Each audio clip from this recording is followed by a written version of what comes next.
આપણા આધુનિક પાવર ગ્રીડમાં એક એવી ટેકનોલોજી છે જે પડદા પાછળ રહીને ચૂપચાપ એક બહુ જ મોટી સમસ્યાને ઉકેલી રહી છે. જી હા, આપણે વાત કરી રહ્યા છીએ HVDC એટલે કે high voltage direct current circuit બ્રેકર્સની. તો ચાલો આજે આ કમાલના એન્જિનિયરિંગને નજીકથી સમજીએ અને જાણીએ કે આખરે આ આટલું બધું જરૂરી કેમ છે. આ બધી જટિલતાનું મૂળ છે ને એ બસ એક સાદા તફાવતમાં છુપાયેલું છે. જુઓ, એસી એટલે કે ઓલ્ટરનેટિંગ કરંટના બ્રેકરને તો એક કુદરતી ફાયદો મળે છે કારણ કે એનો કરંટ જાતે જ શૂન્ય પર આવી જાય છે. પણ ડીસી એટલે કે ડાયરેક્ટ કરંટ એ તો એક એવી નદી જેવો છે જે ક્યારેય અટકતી જ નથી. એને રોકવા માટે HVDC બ્રેકરને ખરેખર પોતાનો બંધ થવાનો રસ્તો જાતે જ બનાવવો પડે છે. તો આ આખી વાતને આપણે સરળતાથી સમજીશું. પહેલાં તો એસી અને ડીસી વચ્ચેનો જે મુખ્ય તફાવત છે એ જોઈશું. પછી એક 3 મોટા પડકારોની વાત કરીશું જે HVDC બ્રેકરને પાર કરવા પડે છે. અને છેલ્લે જોઈશું કે આ બધું ભેગું મળીને કામ કેવી રીતે કરે છે. તો ચાલો સૌથી પહેલાં એ મૂળભૂત તફાવતને જ બરાબર સમજી લઈએ. કારણ કે HVDC બ્રેકરની આખી ડિઝાઇન, એની બધી જટિલતા, બધું જ ડીસી પાવરની એક જ હકીકત પરથી ઊભું થયું છે. એક એવી હકીકત જે એને એસીથી તદ્દન અલગ પાડે છે. અહીંયા જ આખી વાતનો સાર છે.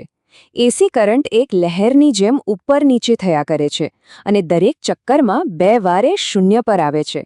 આ જે શૂન્ય બિંદુ છે ને એ એસી બ્રેકર માટે સર્કિટ ખોલવાનો એકદમ પરફેક્ટ મોકો છે. પણ ડીસી કરંટ એ તો એક સીધી લીટી જેવો છે. એ બસ ચાલ્યા જ કરે છે, ક્યારેય શૂન્ય થતો જ નથી અને એટલે જ એને રોકવો આટલો બધો અઘરો છે. અને આ જ આપણને આપણા પહેલા અને સૌથી મોટા એન્જિનિયરિંગ પડકાર પર લાવી દે છે. જો કરંટ પોતાની મેળે ક્યારે અટકતો જ નથી તો એને રોકવા માટે મજબૂર કરવો પડે. પણ સવાલ એ છે કે કેવી રીતે? આનો જવાબ એક બહુ જ હોશિયાર આઈડિયામાં છે જેનું નામ છે ઓસિલેટરી સર્કિટ. આ એક એવી ખાસ સર્કિટ છે જે ઇન્ડક્ટર અને કેપેસિટર નામના 2 ઘટકોનો ઉપયોગ કરે છે. આ બંને મળીને એકદમ ઊંચી ફ્રીક્વન્સીવાળો એક વિરોધી કરંટ પેદા કરે છે જે મુખ્ય ડીસી કરંટની સામે લડે છે. ચાલો જોઈએ કે આ કામ કેવી રીતે કરે છે. જેવો કોઈ ફોલ્ટ થાય તરત જ એક ચાર્જ થયેલું કેપેસિટર સર્કિટમાં જોડાય છે. એ એટલી ઝડપથી ડિસ્ચાર્જ થાય છે કે એક ઊંધો કરંટ પેદા થાય છે. બસ એકદમ નાનકડી ક્ષણ માટે. આ ઊંધો કરંટ મુખ્ય ડીસી કરંટને બરાબર કેન્સલ કરી દે છે અને બૂમ, કરંટ 0 થઈ જાય છે અને એ જ ક્ષણે બ્રેકર ખલી જાય છે. ખરેખર કમાલની વાત છે ને? સારું, તો આપણે કરંટને શૂન્ય પર લાવી દીધો અને બ્રેકર પણ ખોલી નાખ્યું, તો શું કામ પતી ગયું? ના, હજી નહીં. હવે ખરી લડાઈ શરૂ થાય છે. બ્રેકરને ખુલ્લું રાખવાની લડાઈ. જુઓ, જ્યારે બ્રેકરના કોન્ટેક્ટ્સ એકબીજાથી અલગ થાય છે ત્યારે એ નાનકડા ગેપમાં હજારો વોલ્ટનો તફાવત હોય છે. આ વોલ્ટેજ એટલો બધો હોય છે કે એ હવાને પાર કરીને એક નાનકડી વીજળી જેવો તણખો પેદા કરે છે. આને આર્ક કહેવાય. જો આ આર્ક ફરીથી બની જાય તો આખી મહેનત પાણીમાં. આને જ કહેવાય છે આર્ક રીસ્ટ્રાઇકિંગ. અને આ બધું રોકવા માટે ટાઈમ કેટલો મળે છે ખબર છે? ફક્ત 100 માઇક્રોસેકન્ડ. મતલબ તમે આંખ પલકારો એના કરતાં પણ હજારો ગણી ઓછી વારમાં આ કામ કરવું પડે છે. આ પડકાર કેટલો મોટો છે એનો અંદાજ લગાવવો પણ મુશ્કેલ છે. તો આનો સામનો એન્જિનિયરો કેવી રીતે કરે છે? તેઓ ભાગ પાડો અને રાજ કરો જેવી સ્ટ્રેટેજી અપનાવે છે. એક મોટા ગરમ આર્કને કાબૂમાં લેવાને બદલે તેઓ એને ઘણા નાના ઠંડા આર્કમાં વહેંચી દે છે. આ માટે ધાતુની પ્લેટોની એક ખાસ જાળીનો ઉપયોગ થાય છે. એક મોટી આગને બુઝાવવા કરતાં ઘણી નાની આગને બુઝાવી સહેલી છે, બરાબર ને? બસ એ જ સિદ્ધાંત અહીં કામ કરે છે. ઓકે, તો કરંટ રોકાઈ ગયો, આર્ક પણ કાબૂમાં આવી ગયો, પણ હજી એક છેલ્લી સમસ્યા બાકી છે. આ બધું થયા પછી જે પ્રચંડ ઊર્જા સિસ્ટમમાં રહી જાય છે એનું શું કરવું? આ બહુ જ અગત્યનો સવાલ છે. વિચારો કે એક સુપરફાસ્ટ ટ્રેન પૂરી સ્પીડમાં જઈ રહી છે અને તમે એને અચાનક એક ઝાટકે રોકી દો. શું થશે? એની બધી ગતિ ઊર્જા ક્યાંક તો જશે ને? બસ એવું જ અહીં થાય છે.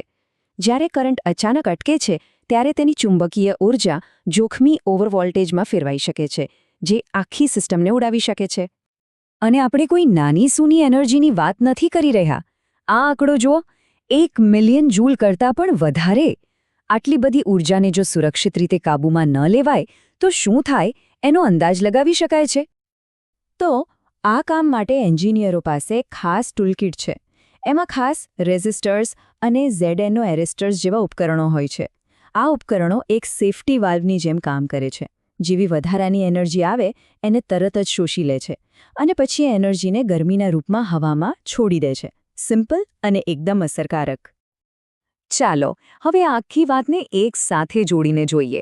આપણે 3 અલગ-અલગ પડકારો જોયા અને જોયું કે કેવી રીતે એના સ્માર્ટ ઉકેલો મળીને એક આખું શક્તિશાળી ઉપકરણ બનાવે છે. તો ટૂંકમાં કહીએ તો પહેલો પડકાર કરંટ શૂન્ય નથી તો એના માટે એક નકલી શૂન્ય બનાવો.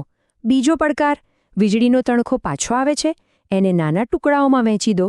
અને ત્રીજો પડકાર વધારાની એનર્જી એને શોષી લો. બસ આ 3 વસ્તુઓ જ HVDC બ્રેકરનો આખો ખેલ છે. પણ આ બધી માથાકૂટ શા માટે કરવી પડે છે? કારણ કે આ 3 સમસ્યાઓ ઉકેલીને જ આપણે હજારો કિલોમીટર દૂર સુધી વીજળી પહોંચાડી શકીએ છીએ.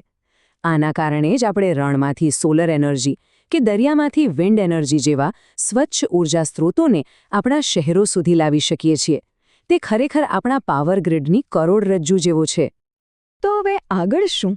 જેમ જેમ આપણી દુનિયા વીજળી પર વધુને વધુ નિર્ભર થઈ રહી છે અને નવીનીકરણીય ઊર્જાનો ઉપયોગ વધી રહ્યો છે, તેમ આ અદૃશ્ય રક્ષકોનું ભવિષ્ય કેવું હશે? એક વાત તો ચોક્કસ છે, આપણા એનર્જીના ભવિષ્યને ઘડવામાં આ ટેકનોલોજીનો બહુ મોટો હાથ હશે.